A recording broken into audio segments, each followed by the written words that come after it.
Okay, so I have to do this over because of the fact that TikTok muted my first video. I don't get it. I don't know. Um, that's messed up. I'm hoping they unmute my video. But, so now I had to do this all over again. So, when I was 16, I lived with my mom in her apartment um, in Edgewater, and we were right next door to these people that were supposed to be like they were my friends, I thought, and our apartments were adjacent. So, anyways, I had went over there one day and I had oh, I don't know how I do that. Force habit. I was sitting on the couch and this girl on the phone was talking about selling her 4 month old baby for a piece of rock. So I had a problem with that. So I got up and I don't really know what I said. It's something in the lines of like, did you really say that? And so anyways, she had texted her mom and her mom had came in. I didn't hear her. I didn't see her. And she grabbed me by my hair, by the back of my head, and she threatened to throw me over the balcony because we lived on the second floor. And mind you, this whole time her door was open. And so next thing I know is I'm laying on my stomach in her kitchen. And the guy I was dating, his name was Sean. I'm respectful enough to not to give last names. But even though he was standing at the head of my head, and then there was two guys standing on each side of me at my ribs, and there was a guy standing between my legs. Now mind you, I'm on my stomach. And the guy I was with him for on like a year or a little more, maybe give or take some time. And there was a couple of moments that were like sweet, you know, like one time I don't know what the deal was. His mom and his aunt were away and he did this thing where he did the candles and he had cooked me some food and we sat on the couch and talked and fool around a little bit, but I never, I mean I have, but it wasn't great. But anyways, not point. I was with him on and off for like a year, a little over a year, and we had issues.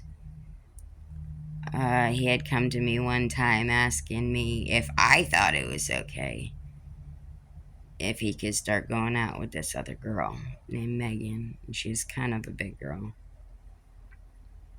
And of course, my mind says, like, it took me back a minute, but I was like, yeah, whatever, dude. Like, and he was sitting down in front of the apartment crying, with his arms over his legs and just his face in his arms and stuff. I'm so sorry, and this and this and that. And, dude, if that's what you want. But, anyways, so he drop kicked me in my head 5 times that night when I was laying there because he was there. All the girls, mind you, before this started, had went in the bedroom. And, the two girls were sisters, and I really thought they were, like, really good friends and that they respected me and stuff like that. And appreciated my company because she would always invite me to go to the fair and the circus and stuff like that with them. And it was really nice because I felt accepted. I felt, wanted around. And all that good stuff. But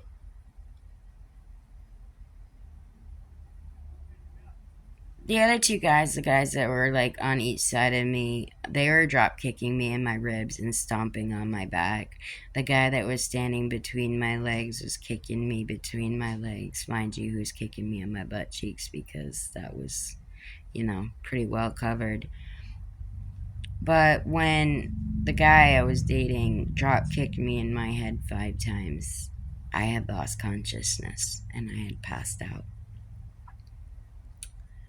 And when I had came to, the girl that was supposed to be my really good friend, before I even opened my eyes, I heard her say, "Is she dead? Did we kill her?"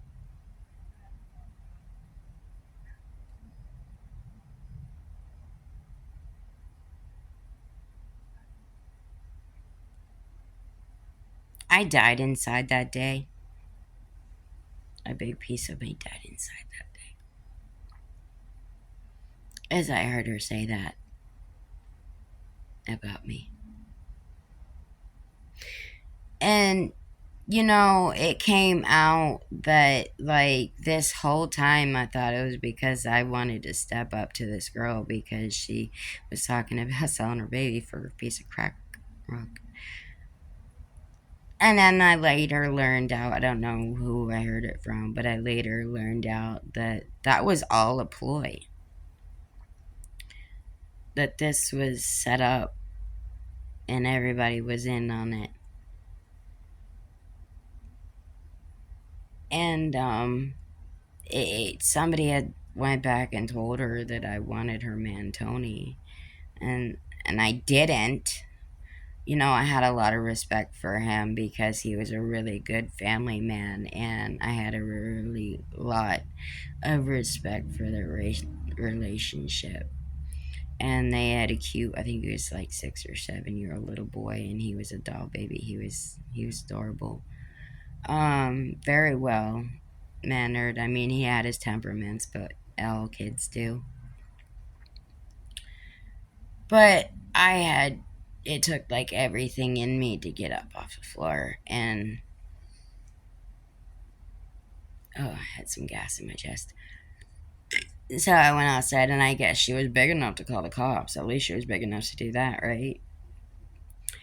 And so he asked to speak with me outside. And I don't know what they had told him or if they had even talked to him at all. But the door was still open at this point. But I was talking to him out on the porch, and he had me lift up my shirt, and I kept it under my bobs. And there was bruises on my ribs, and there was bruises on my back, and there was bruises over here on the side of my head, by my ear, and my jaw. And of course, our walls are really thin, so you're surprised. My mom is a carpet sweeper, and she heard every bit of it. Um, I know she did. But because when he talked to my mom said that she didn't want no problems because they're our neighbors, and she said I could ignore them and I could just, you know. But how am I gonna ignore that when they live right next door and they're adjacent to our apartment? Like, there's no inside door that goes to their door to my door, but you know, the walls were thin. So, mind you, I couldn't press charges because my mom didn't want to do nothing about it. And but I had bruises all over my ribs, all over my back, all over my legs, like my thighs, under my butt, the lines. I had bruises there. I had bruises on the side of my head, and my mom just said I could sit up for a while until I heal. And she called me out of school and all that good stuff. I was out for like a couple months. But later down the road, I was in like my 30s. I think I was like 32. And me and my husband were at Walmart. And what, we're not married. We've been together for 25 years, so I call him my husband. Common law, not a lot of people stand on it, but I do. You know, I'm on Social Security, so the married thing is kind of complicated. But, anyways, we were in Walmart, and unfortunately, he was looking at Hot Wheels at the time, so I had to stand there by myself. And she's much bigger girl than I am. She's a big bone girl, and I'm kind of like, I was like one. I weigh 121 now, but I was about the same then. But I don't remember how we got on the topic, but she just simply said, "You're still not over that yet."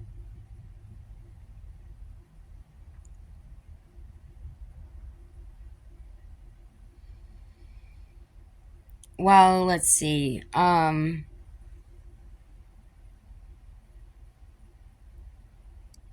grew up with osteoarthritis. So, with that said, and PTSD. Hello. But I had gained osteoarthritis, which is the constant popping and cracking of your bones. And I wake up sometimes in tears because of massive headaches. I went to the hospital with my mom. She had to get checked out or medicine or something, and I asked for a scan, and they had put me on this table, this metal table, and they told me to lay on my stomach. So I did, and they had this big light above me, and it had the handles on each side, and they were pulling it down and moving it around, up and down, side to side. And then they told me lay on my side, then they said lay on my other side, and they said that I had permanent nerve damage in my back. It was like a scanner or something. And so I really didn't like really know like what that meant for me. And now I haven't had it in a while, but like a while, but I would get these surging electrocution pains that would shoot up my butt crack, and it would go up beside my spine and go up by my spinal, right under my neck. And sometimes it would go up my spine, it would wrap around my waist, and it would wrap around my ribs, and it would just be like I was electrocuted. And it's like my lower half felt like it was like seized in place, like I couldn't move it, like it locked up. And then when it passes, I can gradually sit back down again. But I have really bad ROS issues, generally with my right leg, but I have a varicose vein in my right calf, so it's small, but it's there. Um, I can, right under here, like if you put your sides of your hands underneath the sides of your skull line right there, I can literally, no joke, push my skull off my vertebrae. I think it's like a click or two. I can click it once or twice up my vertebrae, and it relieves a little bit of pressure. So my instinct on that is what, like my skull is seeping down to my vertebrae and it's sliding or something. I don't know. But when I watch movies with my man, I can remember them short term, but I can't remember watching them long term. That's where the 51st dates comes in. And like long term things, they'll be like, remember this or this or that, and sometimes I will, sometimes I won't. And with the whole being born with, all that stuff, the downfall is like I was very in tune when I was a kid. Like it was just like I would touch something and I would get like the static electricity, or I'd touch someone and get static electricity, or and I didn't really understand that or whatever. But it's whatever. But um, Let's see what else. The disability with my hands, other than the double jointed thing, is because the whole not working thing is because my fingers and my hands will go numb. And if I'm holding something, I could drop it and, you know, my hands will go numb. Sometimes we're all lose feeling. Uh, yeah. But, so no, I'm not over it yet. It's given me severe PTSD more than what I had with growing up with everything that I've dealt with, endured, and conquered, and, you know, or whatever, seen, heard, you know, whatever. Um, that definitely made it a lot worse for my PTSD. Um, just out of the blue, I'll feel sad or depressed or less than. But I'm trying to think so I don't leave nothing out. Um, oh, and for those who are asking while they're watching this video right now, no, she did not ask me. She did not come to me and ask me if that allegation was true. If I said that, she didn't care to ask me. And even if she did, I don't think she would have believed me. Um, I'm not racist by any means at all. I don't care what color you are. She was white. I think she had some Hispanic in her, I don't know, but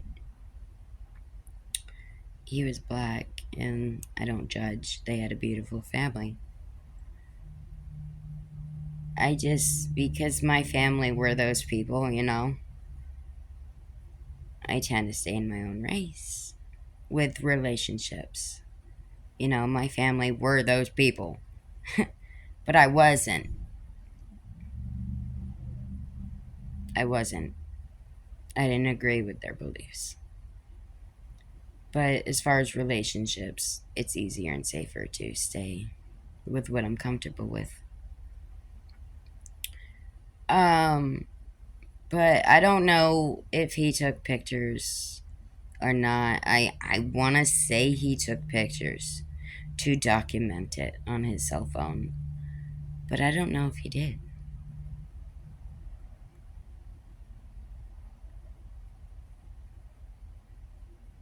Um, I think that would be all, but you know, it wasn't the trauma that, like, of course, it's gonna traumatize anybody when you're jumped by 5 people, two, three, 4 people. Sorry.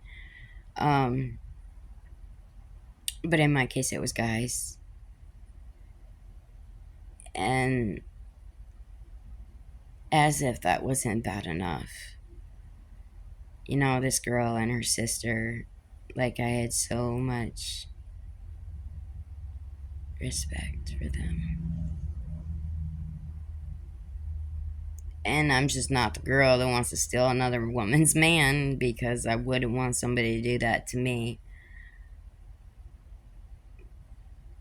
And then the guy you're dating for like a year, like I get head pains right here. But yeah, I know that's my temple. And then the guy that I'm dating for like a little over a year or whatever, and then he's like drop kicking me in my head 5 times.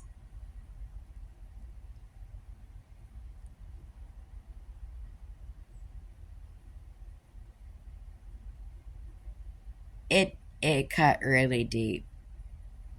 And that's why I have a really hard time making friends with people, because my trust issues are just really high.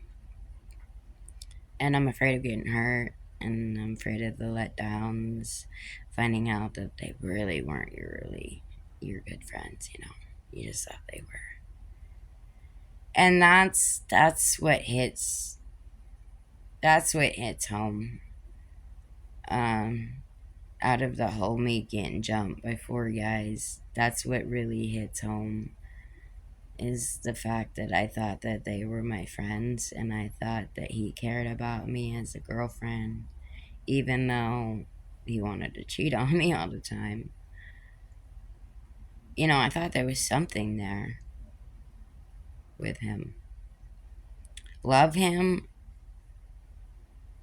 like before that, I couldn't say I loved him because I knew he was cheating on me all the time. I know he was messing around. Nobody had to tell me. I can read on stupid shit like that.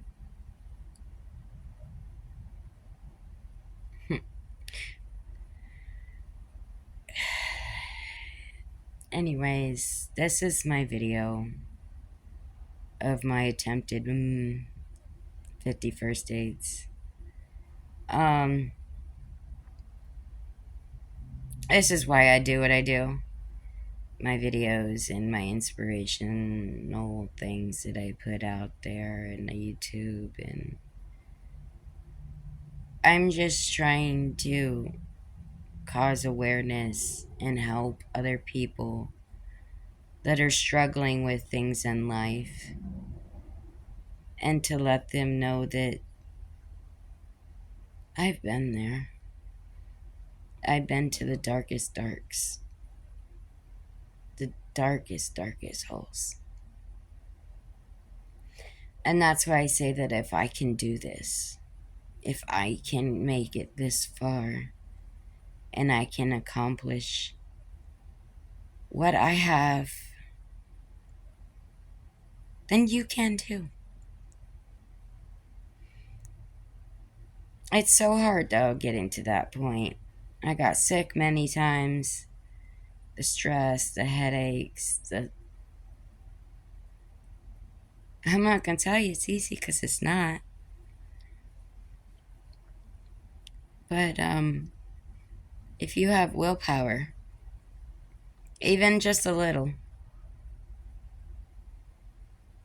you can conquer anything you put your mind to.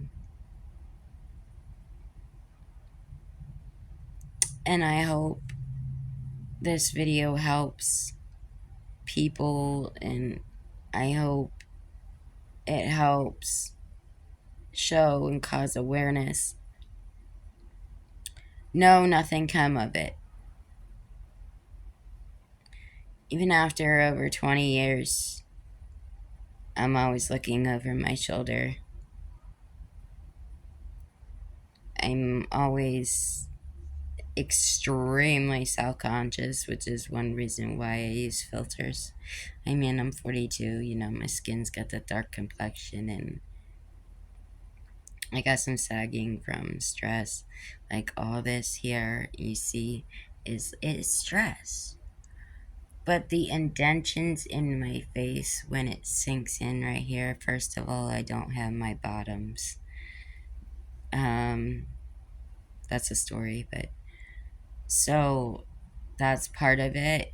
And getting kicked in the side of my head, that's another part of it. I've never done any hard drugs. I've done ecstasy. It was like Men in Black. It was like the lessest thing that you could get. It was like a 4 hour. I was like, you know, I don't know, 16, 17. No, I was 16, but only did it like twice. And no, it was like a 4 hour. It was nothing, and I remember everything of it. As I'm not that girl. But, you know, I guess that covers it.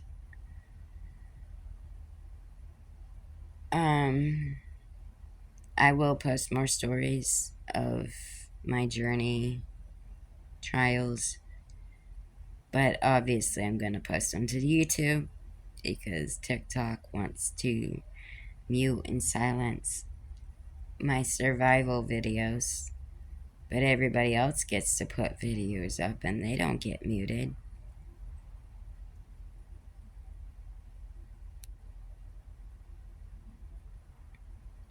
I don't know. I can't make sense of it. But there it is. So I'll end this video here, and please don't throw no shade or hate. I don't know why somebody would.